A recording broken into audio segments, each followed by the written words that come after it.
단어 간의 의미 관계 원입니다. 자, 여기 보시면 그 유의 관계, 그다음에 반의 관계, 그다음에 상하 관계. 자, 이 세 가지를 지금 설명하고 있는데요. 여러분들이 지금 많이 초등학교 때부터 많이 썼던 내용들이에요. 그러니까 비슷한 말, 반대말.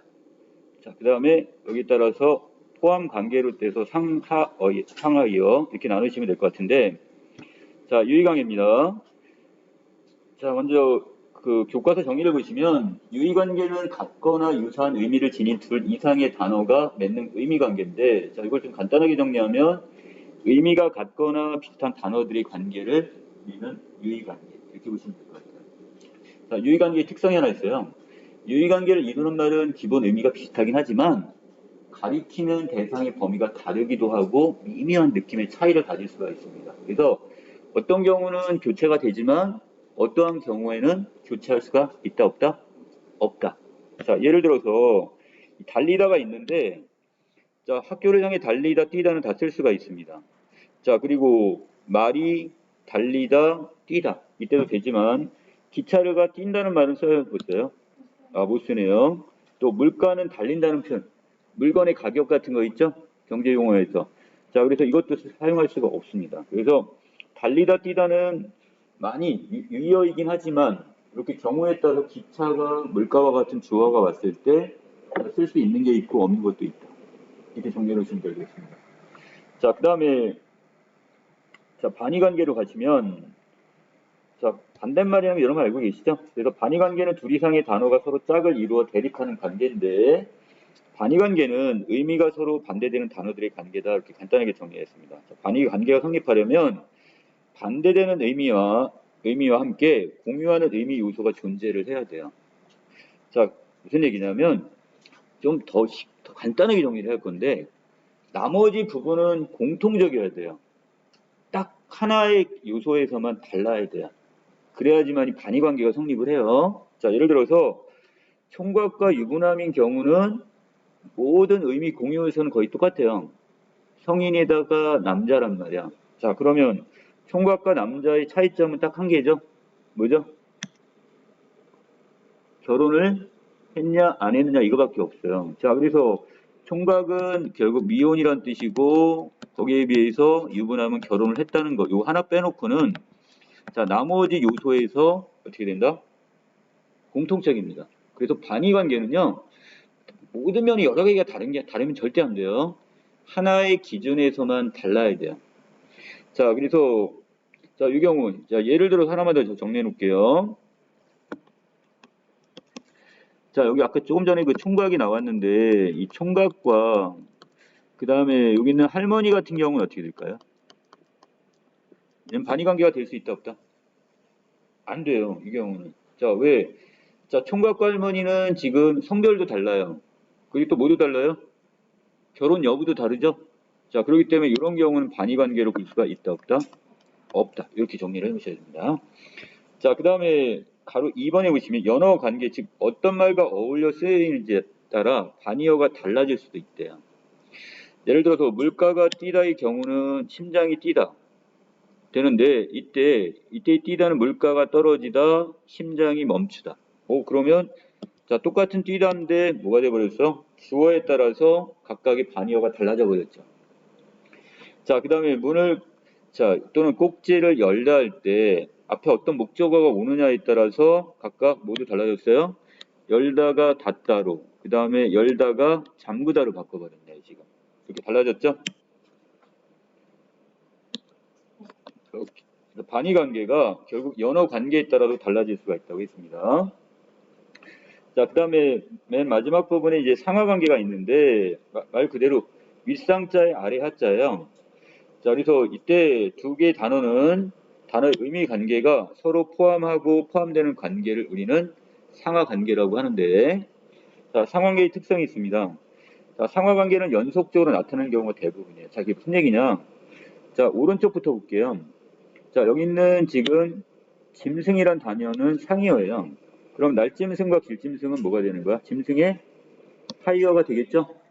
하지만 다시 날짐승을 가지면 날짐승과 그 왼쪽에 있는 매, 비둘기, 참새를 본다면 또 뭐가 되는 거야? 날짐승이 상이어가 되는 거고 매, 비둘기, 참새는 하이어가 됩니다. 그리고 다시 매는 자 이게 상이어가 되고 송골매, 보라매가 세부적인 종류니까 하이어가 되는 거죠. 이해되세요?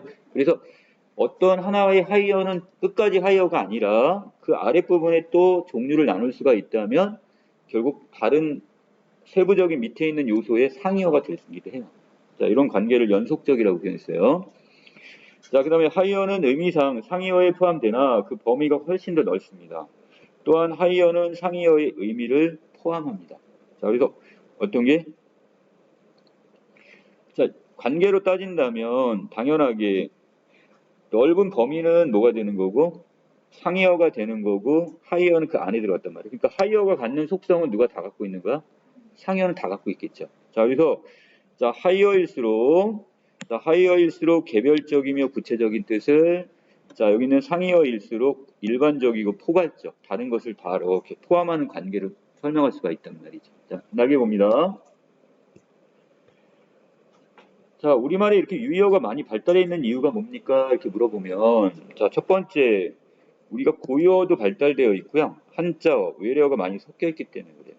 그래서 우리는 기본적으로 우리 글자가 없다 보니까 한자어를 빌려다 썼단 말이죠. 자, 그러다 보니까, 자, 아내, 처, 와이프. 아내가 고유어라면, 자, 처는 한자어, 그 다음에 와이프는 외래어. 자, 이런 것들이 같이 섞여 사용되기 때문에. 자, 두 번째, 자, 높임말이 발달되다 보니까 유의어들이 많습니다. 자, 또 감각어들, 색채어들 이런 게 많이 발달되어 있죠. 자, 그래서 우리는 이걸 외국인들은 다 똑같이 옐로우라고 할 거야. 만약 영어권 사람이 하자면. 근데 우리는 노랗다, 노릇이나 노릇 노릇하다를 구별한단 말이야. 그래서 엄마한테 여러분들 엄마 삼겹살 좀 노릇 노릇하게 구워주세요. 알아들어요. 엄마 삼겹살을 노릇노릇하게 구워줘요. 그래서 엄마는 알아들어요. 그거는 우리가 그만큼 숙지하면 안에 발달됐다는 뜻이죠. 자, 이것 때문에 유의어가 될 수가 있는 거예요. 자, 그 다음에 그 유의어의 의미적 차이를 어떻게 확인을 하느냐. 자, 두 가지 방법이 있어요. 하나는 그 단어를 다른 단어로 교체를 해보고 자연스럽다면 그것은 유의어가 될 수가 있고, 자, 그렇지 않은 경우는 안 되겠죠. 자, 예를 들어서 그런 날카로운 관찰력, 예리한 관찰력. 자, 그런데 이것을 다른 문장으로 바꿔봤어요. 자, 철수는 매우 피곤한지 가벼운 농담에도 날카롭게 반응했다는 되지만 예리하게 반응했다는 된다 안 된다? 안 된대요. 아, 그렇다면 이때 이 날카롭게와 예리하다는 것은 어떻게 조금 의미적인 면에 차이가 있구나. 이거 알 수 있죠? 완벽하게 유의어가 될 수가 없네요.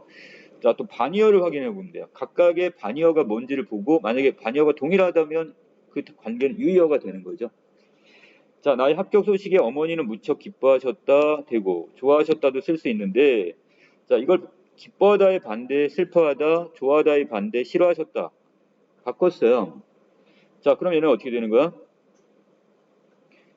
기뻐하다, 슬퍼하다, 좋아하다, 싫어하다. 좀 다르죠? 전혀 의미가 다르네요. 아, 이렇게 통해서도 아, 얘가 반의어가 의미상 차이가 있구나 이렇게 볼 수가 있네. 자, 그 다음에 반의어의 종류입니다. 이거는 상당히 중요해요, 지금. 자, 그래서 이거는 지금 나중에 이제 고등학교에 올라오셔갖고 그때 또 한번 써먹긴 해야 되는데, 반의어의 종류는 이렇게 세 가지가 있습니다. 상보 반의어, 등급 반의어, 방향 반의가 있는데, 상보 반의어는 개념적 영역이 중간 개념이 없는 것. 자, 여기 중요한 단어가 바로 이 중간 개념이 있다 없다? 없어요. 죽다와 살다. 죽을 수도 있고 안 죽을 수도 있고 이런 게 있나요? 없죠? 자, 그럼 이런 게 상보 반의어고요. 하나가 성립하면 절대 하나가 성립할 수 없어요. 등급 반의어는 정도나 등급 대립이 있습니다. 어렵다, 쉽다. 아니야, 중간 정도가 있을 수 있고요. 자, 키가 크다, 작다는 어떨까요? 진아야, 너는 남학생이 어느 정도 돼야 키가 큰 거야? 178. 그러면 그거보다 저기 하는데, 근데 또 어떤 여학생은 170만 넘어도 키가 크다고 볼 수 있는 거죠. 자, 거기 따라 이거 상대적인 것이면서 정도가 있어요. 아, 그러면 175는 큰 것도 아니고 작은 것도 아니고 중간이 될 수도 있는 거죠. 자, 방향 반의어는 방향상의 대립 관계입니다. 자, 오다라는 것은 화자에 가까이 오는 거, 그다음 가다는 화자로부터 멀어진다 이런 의미가 되는 거니까. 자, 이런 게 방향 반의어에 해당이 됩니다. 자, 마지막 상하 관계를 형성하는 단어들은 아까 했던 내용이네요. 상이어일수록 일반적이면서 그 다음에 포괄적 의미를 갖게 되고요. 그 다음에 하이어일수록 개별적이고 한정적 의미를 갖게 된다. 자, 그래서 나무가 외려 뭐가 돼? 일반적이고 포괄적 의미를, 그 다음에 음식도 마찬가지 일반적이고 포괄적 음식. 그리고 오른쪽에 있는 단어들은 다 어떻게? 개별적이고 한정적 의미가 되겠죠. 자, 여기까지 내용 정리 마치겠습니다.